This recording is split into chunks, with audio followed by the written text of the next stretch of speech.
Alright, so here's the deal. I ended the recording session for this video thinking to myself, that went great. I'm sure nothing went wrong with my audio, but I should check anyway, just for giggles. Only to open up my recording and hear this. Yeah, I have no idea what went wrong, but I wasn't just going to chalk the entire video. I did think about it. Instead, I'm going to do a voiceover. Hopefully it doesn't suck. Enjoy! So we start off in front of our brand new starter house that we built in the last episode, which never got an interior, so first things first, I had to clear that right out. While doing this, we actually broke into the small cave that is behind the house, and I want to use that in the future, so I'll have to work around that. I decided to go for jungle wood for the floor, mostly because I was struggling to incorporate it elsewhere, but I also think it actually turned out pretty good. And I'm also a huge fan of the jungle trapdoors. Huge fan. Keeping things looking a little disorganized and random is definitely a key to staying with our pirate theme. I think in the end it turned out pretty good. It's small and simple, but it's just a starter house at the end of the day. The next thing on my list for this episode was an enchanting table. We don't have any obsidian at our disposal, so I had to go looking for some. I went down into this ravine hoping to find some lava, but unfortunately, all there was to be found was angry mobs and some lapis, which I will gladly take. When I returned to the surface, it wasn't long before I found a lava pool, but unknown to me, I was about to be in trouble. After cooling the lava into obsidian, a zombie and a creeper approached. I dealt with them easily, but my health was already low, and all I had to eat were melons. Melons! Not the greatest food source, by the way. After dealing with another zombie, I figured I was safe to mine the obsidian. But I couldn't have been further from the truth.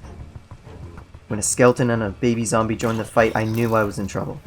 As I dodged arrows, the fight seemed to just get more and more dangerous. More mobs joining the fight, and my hunger quickly depleting. I tried to get some hits in, but I was only putting my life further in danger.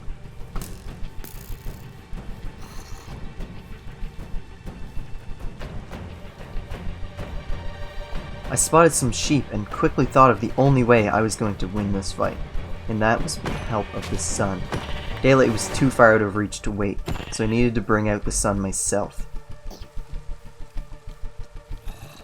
I needed some wood, but there was a baby zombie hot on my trail, so I needed to be quick. Once I had what I needed, I made a beeline for the lake. After a quick look for skeletons, I pillared up, crafted a bed, and jumped into the lake for the most tactical sleep I have ever done. With the sun finally rising and the zombies slowed by the water, I finished the last mobs of the night.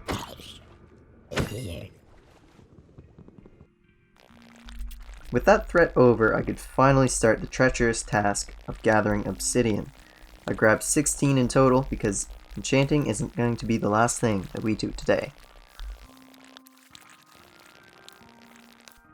After finally returning home, all that was left was to gather some sugarcane and make our enchanting table. I only had enough bookshelves to get up to level 18 enchantments, but it's a start.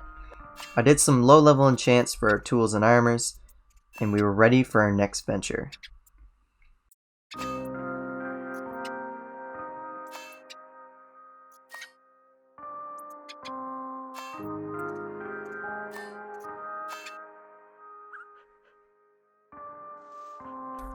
Which, as some of you might have guessed by now, we are going to go to the Nether today. First things first, we needed a place for another portal to go. I wanted to nestle it into one of the cliff faces around the cove, so I decided to build up our next platform. For this platform, I pretty much mirrored the first one, except I placed it a block higher for a little depth.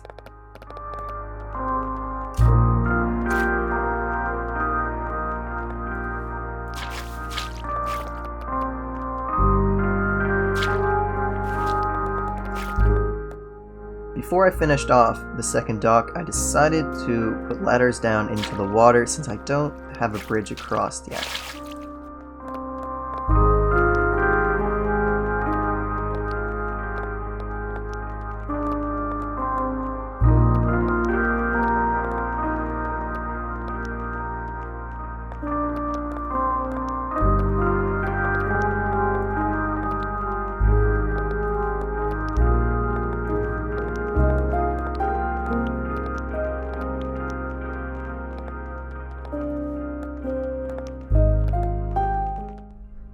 now it's time for the portal. I already had an idea for how this was going to look, I just needed to put it down on paper. Blocky, virtual, 3D paper. That makes sense, right? Yeah, I think so. Sure, yeah, totally. First things first, I had to place in the obsidian frame. I then put a dark oak log trim around the portal and then realized I didn't really have the materials to do what I wanted to do next.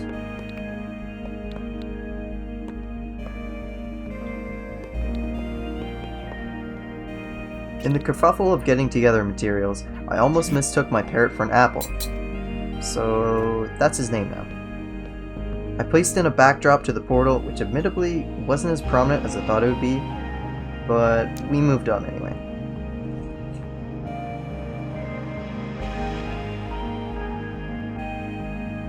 The next task was using different stone blocks to make the portal look more embedded into the cliff sides.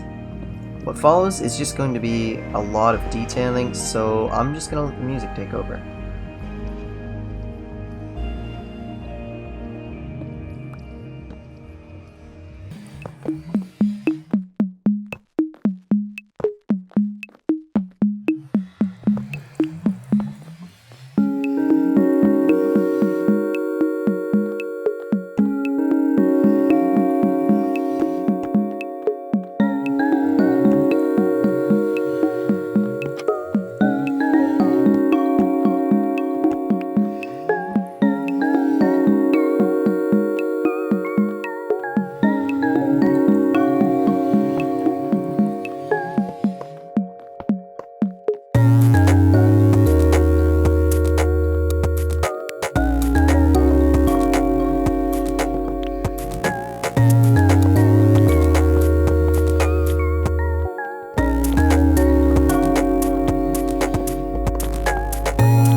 I was really happy with the results, and of course I had to take some screenies for the thumbnail.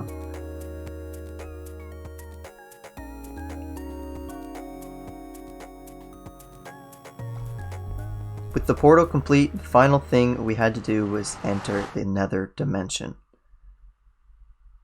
Which, I'll be honest, I don't really like the nether.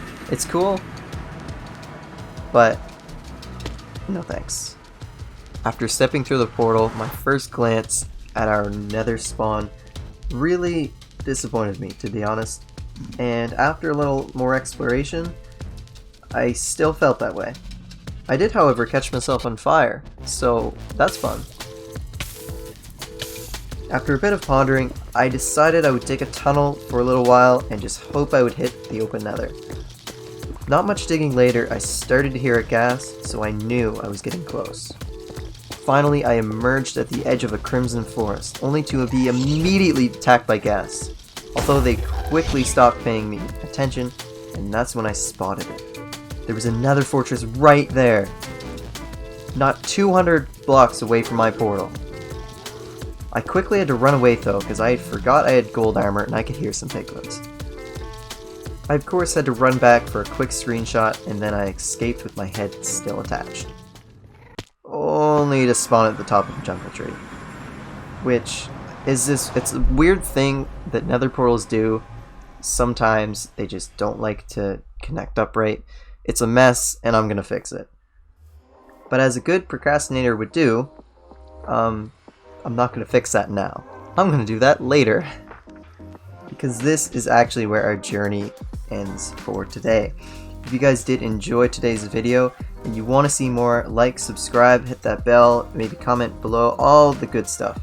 This video took a lot of effort and all your support means the world to me.